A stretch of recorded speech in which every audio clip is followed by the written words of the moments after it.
Good morning, New England animal welfare warriors, and thank you for tuning in today. I would like to welcome Bailey Egan to our New England Federation of Humane Societies webinar today to present on behavior modification for fearful cats. Before we jump into it, I am going to go ahead and just review a few things. I'd like to thank our sponsors, the MSPCA, Angel, for their sponsorship to make this education series happen, as well as PetSmart Charities.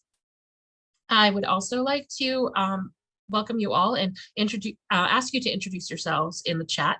Please tell us who you are, what organization you're with, what state you're with, and also whether or not you are a brick and mortar shelter or a rescue group. I'd also like to let everyone know that we are hosting our annual conference next month, April 15th through the 17th at the Hartford Marriott downtown in Hartford, Connecticut. This conference is a great opportunity to meet other animal rescue folks and network and just find ways to partner together to make New England even better for animals in our care. At the conference, you'll also be hearing a lot about our recruitment options for our new board members. We are accepting new board members, and we would love to hear from anyone who has skills they think they can add to the New England Fed. We are looking for people with many different skill sets, whether you are handy with web design or social media maven, or maybe you are really good with numbers and you'd like to help out our treasurer. We can really use lots of different skills on the board, and we're looking to build and add more people to the team. So if you're interested, please reach out to me or visit our website to learn more information. You can also find us on Facebook. We have 2 spots on Facebook that you can interact. We have a page where we share links and interesting things around the region. We also have a group that is open for you to discuss, request for help if you're overloaded with a certain animal or animal type, offers to help if you have room, and if you have extra equipment or things to give away or things you're in search of. Build your relationships there, meet your peers, and just take part in what's going on in the region. We also have an Instagram page. Follow us and we'll follow you back, and tag us in any innovative posts and we'll share. We really want to promote all the good work that's going on in New England. You can also sign up for our email newsletter and receive our information right to your inbox. We send out the monthly newsletter and reminders for these webinars. This is our last webinar before the conference next month. We're really looking forward to the conference, so I hope that you can join us. So sit in, tune in, and meet Bailey Egan here to present on fearful behavior modification for fearful cats today. Good morning, everyone. Thank you so much for having me out. I'm just going to share my screen here.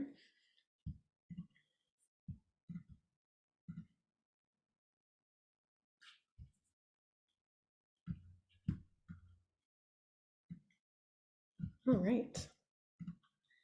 I think we're good to go. So thank you very much for having me here today. As mentioned, my name is Bailey Egan, and I'm a PhD student in the Animal Welfare Program at the University of British Columbia. And I'm very, very delighted to be here today and connect with your group and get to know some of you. I was thinking it's been a very long time since I've been in the New England area. The last time I think was I was Highland dancing in the St. Patrick's Day parade in Boston. So I have very fond memories, but I need to go back to that area because I had a really great time, and I'm happy to be connecting with you all. So today what I'll be talking about is a project that I worked on with many collaborators on gabapentin and behavior modification for fearful cats in shelters. Now, before I begin, I want to introduce the people that I worked with on this project. So my PhD supervisor is Dr. Alexandra Protopopova here at the University of British Columbia. She is very well versed in animal shelters and really helped guide this project, along with Dr. Karen Van Haften, who is a veterinary behaviorist who has very specific clinical experience helping fearful cats in shelters and involving gabapentin as well. So these two were very much helped guide this project. And I also want to mention our animal care and research teams who were responsible for the very careful care of our study cats and many aspects of the research that we will be discussing today. So what's the plan for today? I'm very happy to get a chance to meet with this group and talk a little bit about our research, but I really want to focus on how we can use this research to apply it into shelter environments. So I hope that we'll get a chance to kind of discuss some of this, and I'll learn from your experiences and talk about as well our own experiences of how we implemented these programs and what happened when we were in the shelter. So for the research that I'll be discussing today on gabapentin and behavior modification, our study team was really driven by quite a simple question of, when a fearful cat enters a shelter, how can we best help that cat? And we know that when a fearful cat enters a shelter, decisions about the outcome of that cat to treat in shelter or to euthanize often have to be made right on intake, or in those first few days when the cat's in the shelter, which is also a time when they're most likely to be showing their most fearful behavior. And we see this dilemma is particularly pronounced in cats from hoarding environments. And I will briefly show a photo of a hoarding environment. I'll just show it once, and I'll keep it up on the screen very briefly. But we do know that hoarding happens around the world, and it's still a very poorly understood phenomenon. We know it's hoarding disorder is a recognized mental disorder in humans, and these environments can present substantial health and welfare challenges for both the animals who are living in these environments as well as the people who are living in these environments. And we have limited research that shows that when hoarding environment cats enter shelters, their survival rates can range anywhere from 0 to 100%. And this is primarily due to their high prevalence of medical and behavioral issues. And some of those behavior issues on intake commonly lead to euthanasia. And currently, we don't have widespread standards of care for treating these specific behavior issues. And there's very, very limited research as well on hoarding environment cats in shelters in general and how they behave over time. But we do see a little bit of hope in the research. Recently, there was some very exciting research conducted by Jacobson and colleagues out of the Toronto Humane Society. And they found that hoarding environment cats, despite their many known challenges with care, can have a length of stay and live release rate similar to that of non-hoarded cats. And this same research team, they also found that hoarding environment cats can be highly adoptable and have reports of high satisfaction from adopters and frequently show social behavior in their home.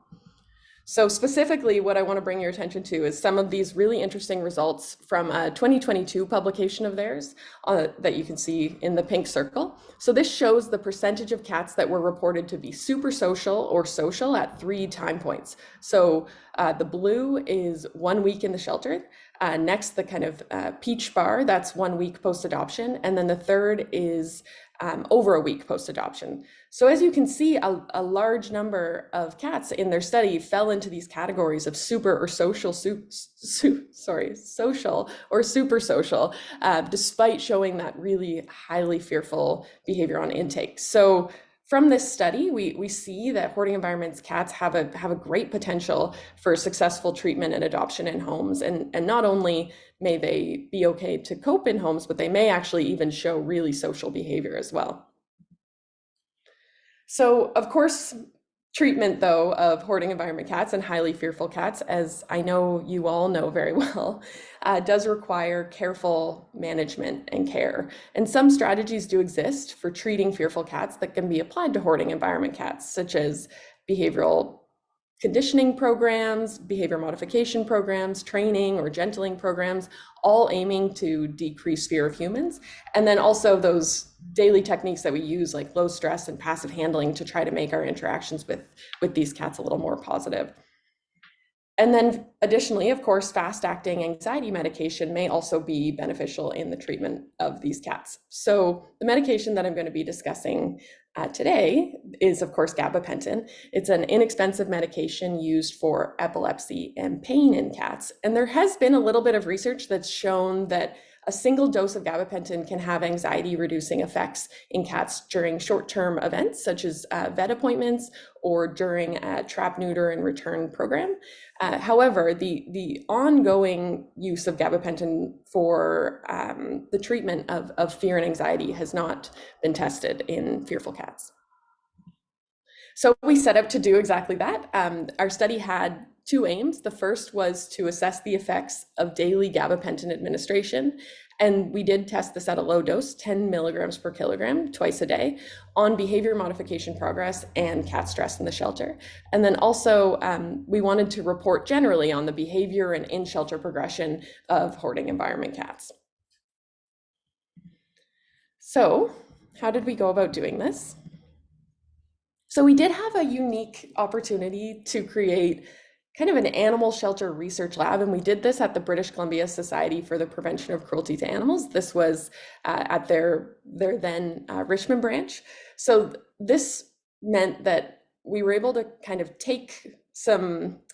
work with the shelter to have some control, that we were able to care for the high needs care of these cats, so provide everything that was needed for these hoarding environment cats. But we also had the added benefit of being able to fill it with behavior monitoring equipment that allowed us to not only conduct our research, but then also provide the care for these cats. So this also meant that the shelter was closed for adoption until the cats were available, were suitable. So we didn't have visitors coming in and out throughout the day. This was a closed shelter until it was time for potential adoptions. So the cats in the study that I'm talking about today, they entered into the shelter in staggered intakes from 3 different intakes. We had a total of 37 cats that came in from 3 different hoarding environments. When they entered the shelter, they received an intake exam by our team veterinary behaviorist and shelter staff, and then they entered daily shelter care. And I will mention, I'm showing a lot of white cats. We happen to have a lot in the study. I assure you, these are all different cats. It just very similar genetically. So of the 37 cats, 33 were deemed to have moderate or severe fear, and they were entered into our gabapentin trial, and they were randomly assigned to receive 10 milligrams per kilogram of gabapentin or placebo every 12 hours. And the entire care team was blinded to cats' treatment, but we did have unblinding protocols in place. So if a cat was showing really extreme fear or a total lack of progression, we then had protocols in place where we could remove them from the study in case there was a chance they were receiving placebo and therefore potentially missing out on treatment. So throughout, we were constantly assessing whether we needed to unblind based on some pre-assigned criteria. And because I expect that many of you are very familiar with medicating cats in shelters, I want to answer some of the very specific notes on gabapentin here. So we did use a very low dose of gabapentin, so 10 milligrams per kilogram, as I've mentioned. This is much lower than what we see in some other applications. So we commonly see greater than 20 milligrams per kilogram for situational events like a vet appointment. We also had exclusion criteria. So any cat that was apparently very sick or had suspected organ failure, especially anything with the kidneys, they would be automatically excluded from the study. If they were pregnant and going to term, they would not be getting gabapentin and included in the study. If they were younger than 12 weeks, or of course, if they were friendly, then they certainly wouldn't work within our program. And what we used so that we could have exact dosing, we used a liquid suspension in food. First, we tried it in their food, and if they would eat it in their food, that was great. If not, we would put it on their paw, and if they were a particularly clean cat, they would lick it off their paw, or we'd put it directly in their mouth by a catheter or syringe if we could do that without them trying to escape. So we'd kind of build up in this progressive order, building up to whatever way worked best with as minimal contact as possible. And if they were still trying to escape after that, they would miss a dose, and then we would note that missed dose.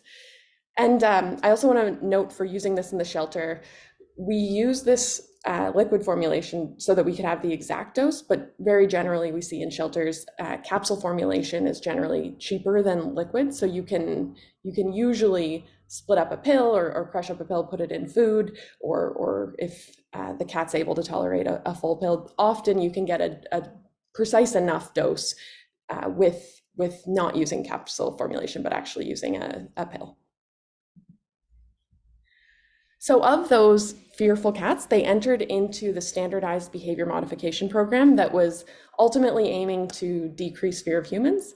And I want to spend a little bit more time breaking down the methods of the behavior modification program that we did here, as it was such a a big part of our project. And then this is a resource that we continue to use in shelters. And I talk to many others who use programs like this or this exact program in shelters. So I'm really going to break down our exact methods of behavior modification, because I think this is something that I know many of you are already doing. And just so you know exactly what we were doing, or if you're not, hopefully this could potentially be something you could try. And I will mention, actually, we have this in a poster form, and I'll have a QR code, and I believe there's also going to be a link in the chat to where you can download that if you want access to this. So step one was first seeing if they were meeting the minimum welfare assessment criteria. So before we would start potentially adding any fear, especially because they were already so fearful in the shelter, we had to make sure that they were showing some signs of eating, drinking, and using the litter box before we could start any program, at least when we were not in the shelter. So if we would see signs of it overnight, we would still try BMOD the next day. But if they were very, very highly fearful, we would hold off and make sure they were at least minimally leaving their hide box before trying to introduce any interaction. The next step we would do is we would see if they were comfortable eating with a person in the room. So first, we were usually trying quite a range of all these sorts of different high value food if we could, and see what they seemed to like the best. Consistently, they seemed to like those squeeze up treats the best, but we always gave it a shot because each cat had their own individual preference, and we know we certainly see differences in the value of the reinforcer for across many animals. But we would place the food down, and then we would stand back about 3 feet, and then we would see if they were comfortable eating with a person in the room. Once they were comfortable eating with the person in the room, we would move forward to see if they were comfortable eating out of our hands. So this cat here, as you can see on the left, we would start at the end of a spatula first to have a lot of distance, and we would put food on the end of the spatula, and then very gradually we would build up and work up until they were eating out of our hands. And then, as you can see here on the right, there's a cat enjoying their squeeze up, eating right off a hand. And this is actually quite a comfortable cat. Of course, I expect this cat was actually more progressed than step 3, but you can kind of see what those steps would look like. Step 4 was allowing light touch. So for this, we would try to introduce our hand and then the treat, and then we would just very, very lightly be grazing the cat's head and trying to do some petting and things very, very gently, and just sometimes even just hovering our fingers at first above the cat's head and not actually even making contact until they were comfortable. And if they showed any signs of discomfort, we would remove our hand and really try to work within their speed. Step 5 was increasing that petting and scratching. So at this stage, we would start increasing the intensity a bit, moving over their body, adding more scratching, and then we would start removing the food to see if there was a chance that they would be comfortable with us without the food, if they would stick around for petting alone. And then step 6 was when they were seeking human attention without food. So this is where they were approaching us in the shelter, and regardless of whether we had food or not, and they seemed to be enjoying the pets and scratching alone. And then at this stage, they would then be graduated from our behavior modification program, and this is when they would be put up for adoption, and people could come in and meet them and see if they could find a home. Now, for our study, of course, tracking behavior modification was very important. So we had to know what step they were at. We did multiple BMOD sessions per day. We did 1 to 4 daily, and then we calculated a mean daily BMOD score. So we had to track that, but we also found tracking behavior modification was really, really helpful just in generally, because we were able to see where they were at. We were able to see if they were backsliding at all, or kind of see how the previous day was going, any notes of something that worked really well, what their favorite food preference was. So we used it initially, of course, for research, but then it had the added benefit of being really helpful for the daily implementation of these programs. And I've just included a QR code here, although I believe you're also getting a link, but this is where you can download those forms, and we have it in an increasing number of languages now, thanks to some wonderful translators. And then before I move on from behavior modification and talk about some of the other things that we recorded, I'll also mention some of the things we did in our BMOD program, and what are very common practice in any BMOD program that people are working on is going really slow and steady, especially at the beginning, making sure you're super, super quiet, avoiding eye contact, trying to be as kind of neutral and not intimidating as possible. And we kept it quite brief too, 2 to 3 minutes at the beginning. And as they seemed to be seeking it themselves more, we would then build up time. But we kept it really brief and just tried to create some positive associations with us throughout the day. We used a variety of treats, as I mentioned, because each cat had their own individual preference. And we were really careful in our training and throughout the research to not force interaction and not erase any progress we had by forcing a really scared cat to interact with us. And we also knew it was okay to go back a step. So we did see for sure that there were some days when a cat would be at 4, they'd go back to 3, go up to 4. If there was a little bit of wiggle, we didn't take it too seriously. We didn't worry too much. We took it seriously, but we weren't too concerned until we would see a more kind of major dip, because we certainly saw there were minor fluctuations throughout a day. Especially it seemed that they were a bit more motivated in the morning, which would make sense. And then we also, well, we would expect, unless we had a highly, highly fearful cat that seemed to have a preference for one specific person, we did try to do a variety of staff just to make sure that the decreasing fear was generalizing to a range of people, which is what we would need in a shelter. And it's more realistic of what would be happening in a shelter, of course. But we made sure that a range of people would be doing BMOD on the cats each day, so that they would get exposed to a variety of people using hopefully very similar methods. Now, for some other measures that we were collecting, 3 times daily in person, we also scored a behavioral cat stress score. So this is a very commonly used behavioral measure of cat stress in shelters that scores cats from relaxed to terrified, and this is on a scale of 1 to 7. So what we did is we scored this 3 times daily, and then we calculated a mean daily cat stress score. And the cat stress score is really, you can kind of see examples of a high cat stress score. You see those dilated pupils, really tight body, probably breathing quickly, looking quite alert and tense. And then compared to a low cat stress score, you're getting that loose body language, the kind of, maybe there's some slow blinking going on. They're really kind of sprawled out on their sides. So it was somewhere on a scale of these that we were scoring each of the cats daily. And we also recorded the latency to emerge from hiding. So especially when we were when they would first enter into the shelter, they would often hide all day. And then we'd see on our cage cameras that they would only come out at night after we left. And we started recording the latency to emerge from hiding, as we suspected that this would decrease over time as they got more comfortable in the shelter. And this is a bit similar to some kind of formal boldness tests that are seen in cricket and fish literature, for example, to try to see how bold an animal is. So we kind of did an altered version within our shelter. And for our final measure, we measured urine clump weight on the first 3 full days in the shelter. And we did this to measure stress in the shelter based on a really interesting recent study by Andrew Konis and colleagues that found that cats suppress urine when they enter the shelter, and urine clump weights will increase over time. So they found using this formula, which is really essentially saying how much did cats suppress urine on day 1 compared to day 2 and 3, can be a measure of cat stress in the shelter. So we wanted to record this as well to see if we would see differences in how much they were suppressing urine compared to gabapentin or placebo as another measure of stress. And quickly, to zoom out before I get into our results, just to summarize what the life of a cat in this study looked like.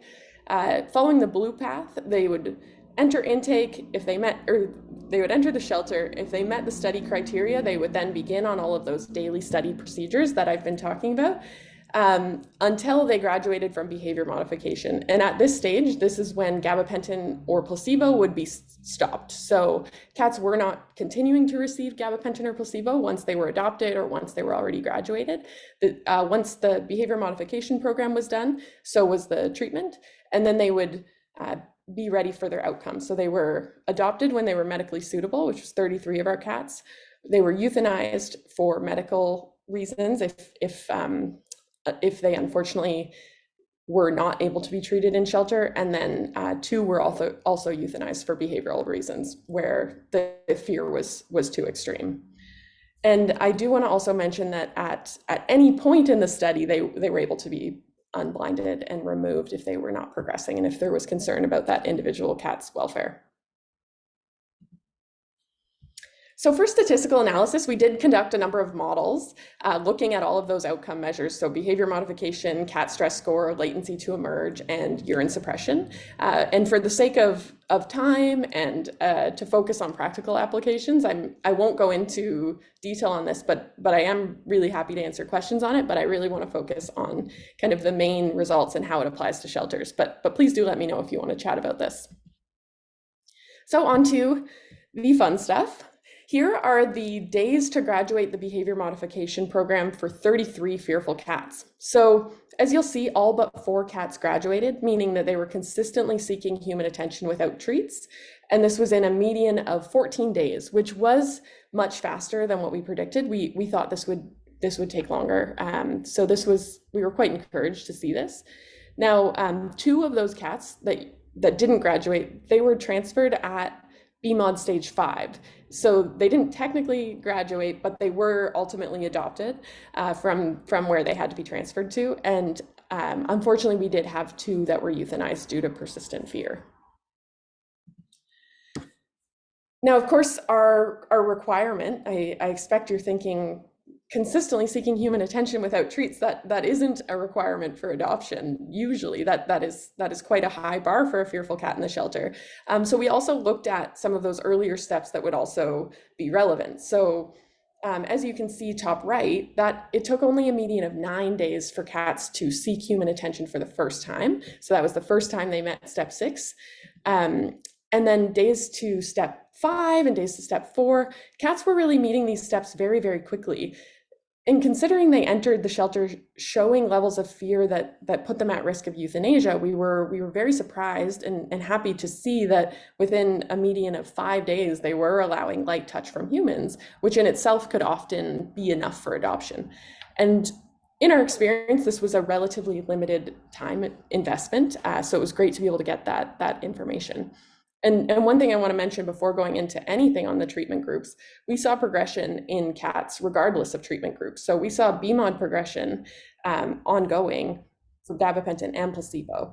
But I will get into the specifics now of what we saw between the 2 treatment groups, because we did see, well, both groups progressed and ultimately graduated with the exception of the 2 that were euthanized for persistent fear.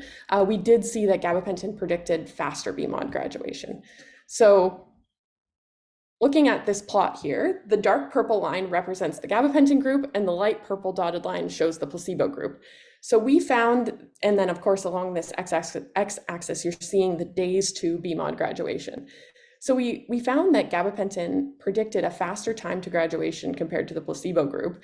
And they did all progress and graduate, but we were very pleased to see that there was quite a reduction. So what we think is likely happening here is that gabapentin is helping to decrease fear, and therefore they're able to progress faster through the behavior modification program. But it certainly seemed to be a tool that was helpful if the goal is to get cats adjusted and responding quickly to people. We also looked at the effect of gabapentin on time to reach each individual BMOD step from step 1 to 6. So starting at the top left, you can see that time to step 6, 5, and 4, those all showed statistically significant differences between the 2 treatment groups. We visually could see slight trends. We didn't see a statistically significant difference between the treatment groups for time to step 1, 2, or 3. But overall, taken together, we do conclude that gabapentin was beneficial in BMOD progression for these cats and was a key part of their treatment plan.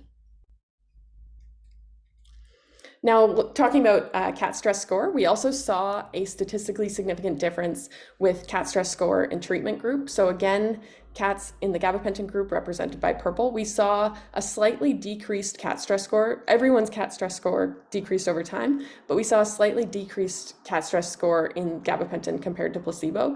possibly indicating that they were less stressed in the shelter than the placebo group, which is consistent with the BMOD finding that we found as well, showing that they were faster to progress. Now here is the effect of gabapentin on latency to emerge from hiding. So we also saw a statistically significant difference showing that a cat being in the gabapentin group predicted a quicker latency to emerge from hiding after the shelter closed compared to the placebo group.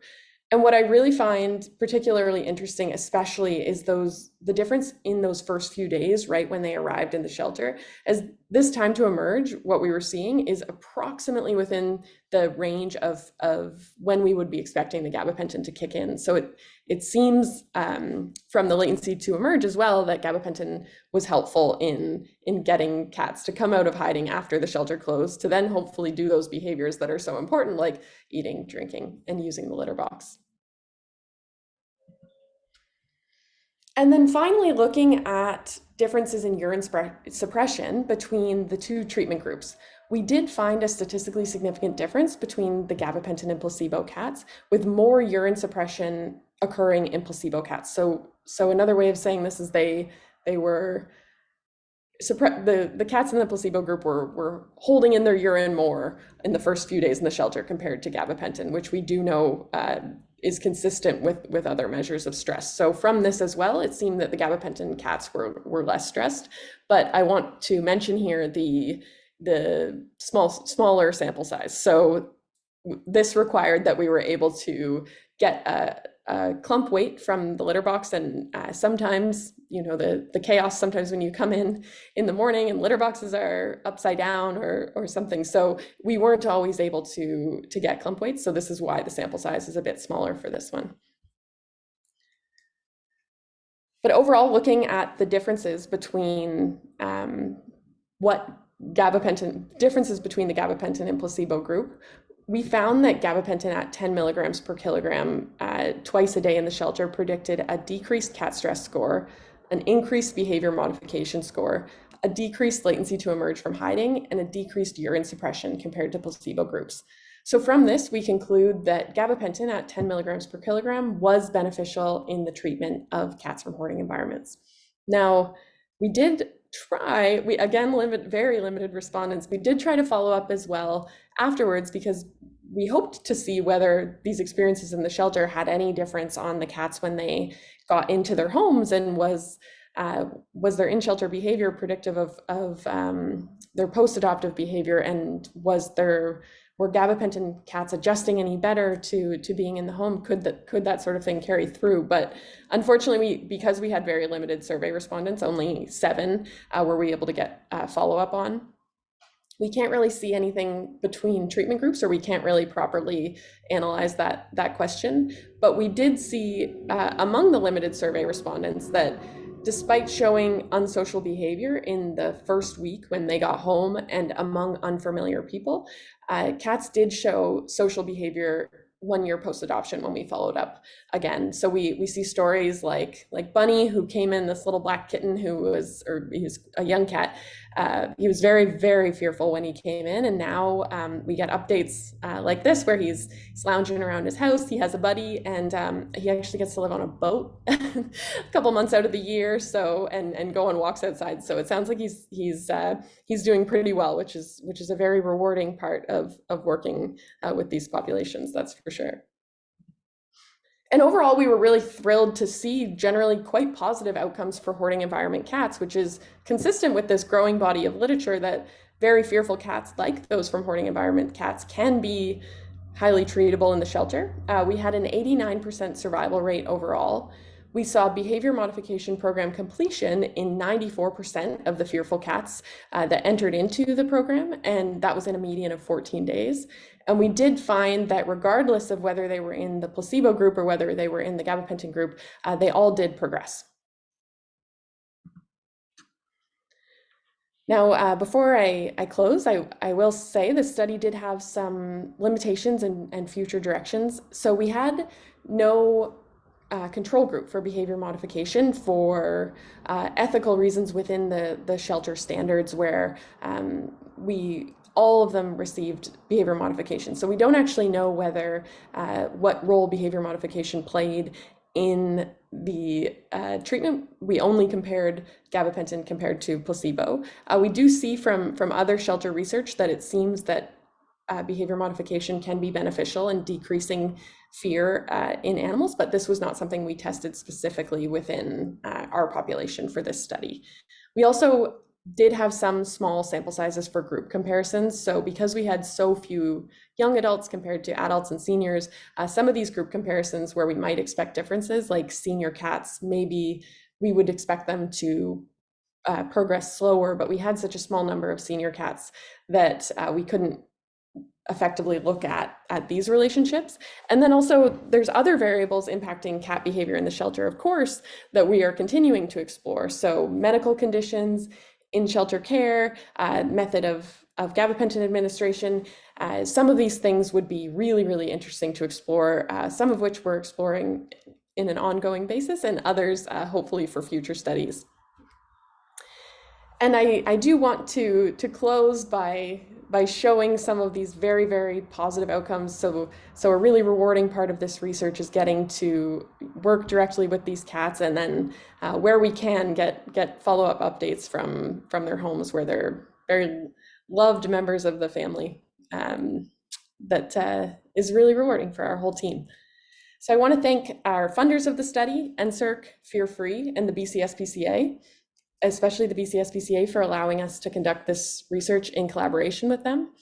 And I'm going to show, before I close and we can hopefully have a good discussion here, I want to show, again, this QR code, although I believe there's a link. And then I do hope, because I know there's many shelter and rescue experts and lots of experience in this group, I want to show the survey where we are continuing down this path of anxiety medication and anxiety medication alternatives and what role it plays in shelters. And we have an English, French, and Spanish survey as we're doing it across North America. So if you have time to fill out this survey about your experiences, we would really, really love to hear from you.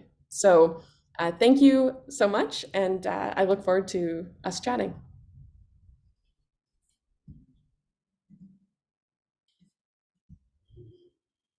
Thank you so much, Bailey. This was really fantastic. I know that my shelter has been using your resources already, and we're hoping to really put them a little bit more into effect to see these results in our shelter as well. So thank you so much for all the work on this. We'll open it up to questions. If anyone has a question, you can type it in the chat, or if you would like to ask a question live, and just put your hand up using the little raise hand icon, and we can put you on live so you can speak with Bailey directly here. So just add those questions in.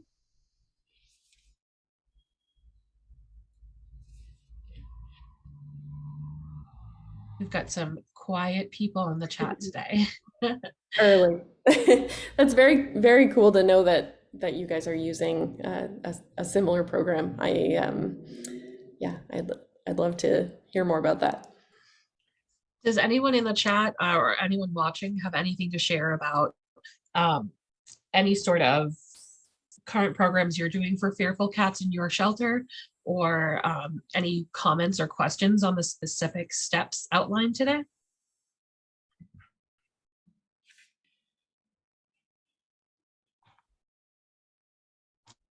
All right.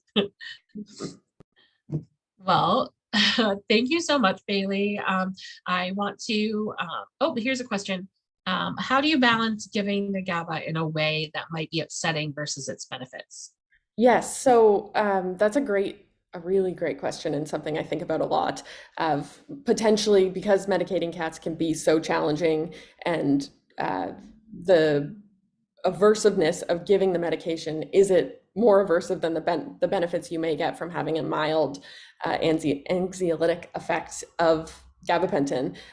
So for us, we did make a pretty clear cutoff of, if they were trying to escape or were hiding from us, we just didn't do it. So we decided that would be too aversive. We don't know exactly like where that balance is of however, like where the exact cost benefit of this, but where we decided to cut it off is that if it was too hard without them actively trying to escape them. We didn't medicate them. So it was mostly great for cats that would quite willingly eat it out of food if we got the right recipe for what they liked best, or if it was easy on their paw, like using a syringe, and they would lick it off.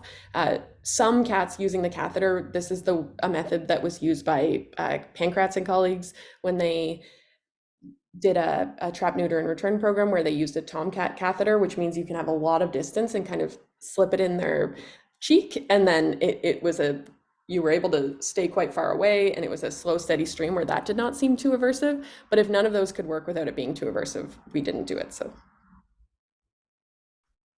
Thank you so much. We have another question asking, when did you take the cats off of the gabapentin? yes, so as soon as they graduated behavior modification, we took them off gabapentin or placebo. So they might have even stayed in the shelter longer after that, or they certainly did. But that at step 6, once they were consistently meeting that, that's when we stopped the treatment and put them up for adoption. And then it was kind of standard shelter care from there on out without medicating. Now, actually, no, none of them were continued, but there could have been theoretically, there could have been a chance where the shelter vet would have chose to keep them on gabapentin, but this did not happen. That once they had graduated, they all stayed off. Excellent. I just put a little poll up for people to participate in, just asking how many shelters or rescues might use gabapentin right now for behavior with cats, just to kind of get an idea on who's doing that. I'll leave that open for another minute. Sarah asks, do you think this can be generalized to all fearful cats or just fearful cats from hoarding situations? Yeah, I think it can be generalized to all fearful cats. We see success with cats and even training or gentling, and I hear anecdotally a lot of people having success with behavior modification programs in the shelter for any fearful cat, or in foster homes as well. This general approach is pretty commonly used for any cat, even showing mild fear. We just used it in a very structured way for the study. But yes, I think any fearful cat that you want to help decrease their fear of humans, to help try to make their experience better, this gradual process where you're pairing us with food is likely to be quite beneficial. Thank you. Melissa asks, generally speaking, I agree with short-term interactions, but with some cats, we found that spending more time can also be beneficial, like 15 to 20-minute interactions. What are your thoughts on this? Yes, I agree. We found we did start it just yeah, we started with a very short, 2 to 3 minutes at first, and I do think 2 to 3 minutes is better than nothing, but especially if the cat's showing some sign of enjoying it, like if they are eating off your hand or even allowing light touch or something like that. I think if you do have more time, that's certainly better. And there was a recent study by Liu and colleagues, and they compared durations, and their longest duration, I believe, was 9 minutes, and they found 9 minutes was the most effective out compared to the shorter duration. So that does show, much like your experience shows, that longer interactions are probably better for giving the benefits, but we still do see the benefits at minimal time. So if you don't have, if you don't have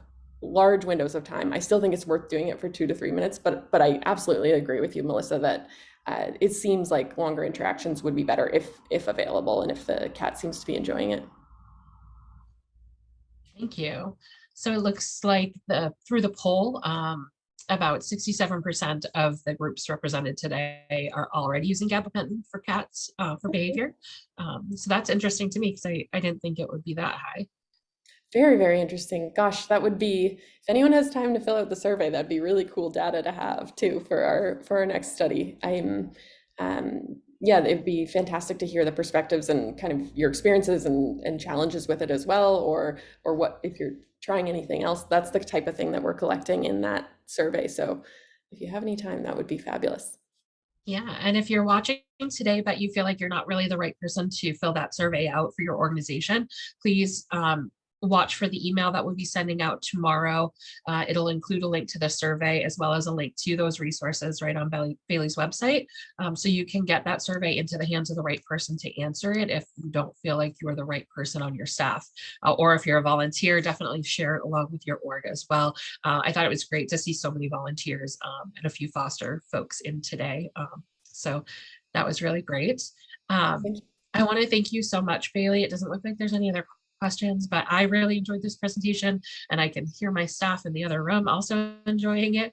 So thank you for being with us today. I also would like to just point out that our website is live for registration for our annual conference coming up April 15th through the 17th. We are also accepting scholarship applications, so get your scholarship application in if you would love to go, but your org doesn't have the resources to send you. And follow us on social media so that you can keep up to date on all of these wonderful offerings that we have. So thank you so much, Bailey, and thank you everyone for being here today. Have a great day. Thank you, everyone. Have a great day.